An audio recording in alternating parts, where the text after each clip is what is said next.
Just a decade ago, it was possible to still find pro-gun Democrats. Kirsten Gillibrand claimed to be one of them. Now the party is dominated by anti-gun zealotry. This week, the House is scheduled to vote on a bill that would mandate background checks for all gun transfers.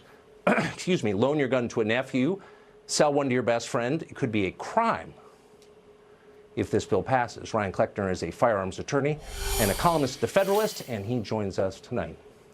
So when they say background checks, Ryan, for all gun transfers, what does that cover? Well, background checks, to back up a second, already happen at every single transaction in a gun shop or gun dealers across the country. When they're saying for all transactions, they're trying to include those private sales that might happen between residents of the same state. So, for example, friends selling each other guns or family members or things like that.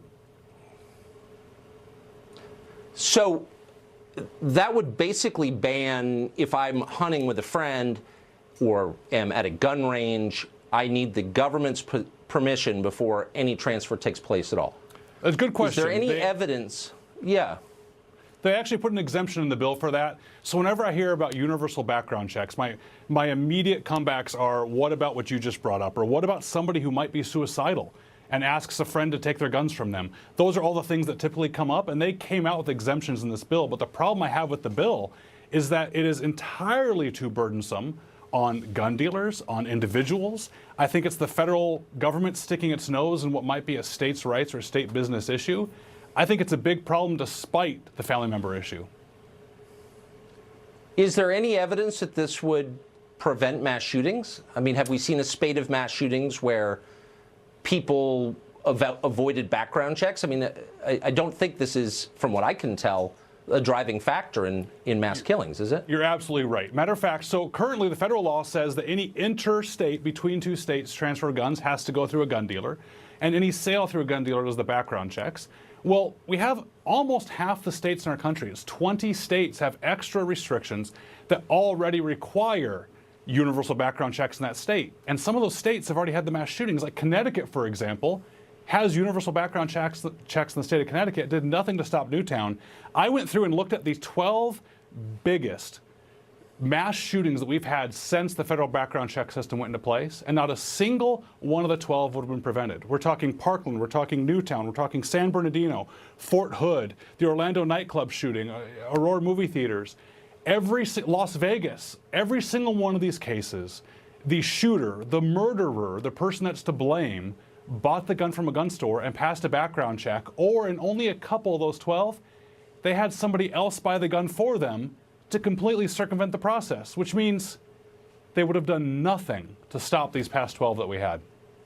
Then why do conservatives play along with this game? Democrats come out and they say, we want to make the country safer, we want common sense gun regulation. They make no attempt to disarm criminals. They make no attempt to tailor the laws and focus on the people who are actually committing the crimes. They're trying to disarm the population. They don't want middle America to have guns.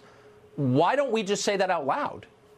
Maybe they should. We have one thing in common of every mass killing. I'm not just going to talk about mass shootings, but one thing in common with every mass killing is you have one evil person or more that is intent on killing innocent people. The tool can change one way or the other. That's seems to be the focus of everyone here. But the problem is, this is a maxim.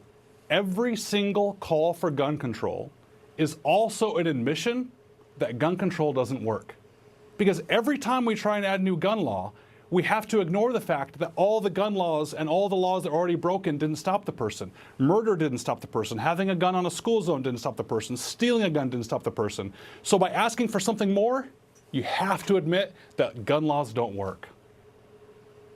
So maybe people who believe in the Second Amendment should resist in some way and say, look, I see what you're doing. You want to take my guns away because you want to control me. Let's stop playing along with these kind of literal responses. Well, actually, the numbers show you. They don't care what the numbers show. I've had this debate 1,000 times. They don't care what you say. They want to take your guns away because it's inconvenient for you to have them. It's true. I mean, the first step to confiscation is registration. I don't mean to say that's necessarily going to happen, but it gets me scared. And here's the problem, is I understand that after these mass shootings, these horrible incidents, that people want to do something. I want to do something. Tucker, I believe you want to do something.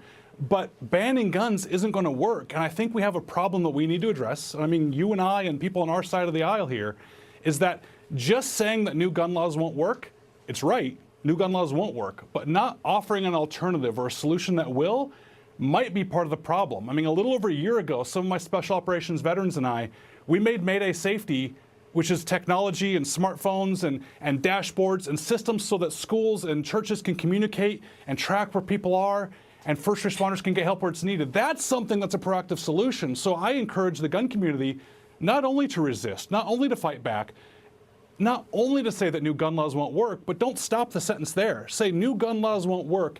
I think here's that's right. something that might. I think you're absolutely right about that. Ryan, thank you very much. Thanks for having me on again, Tucker.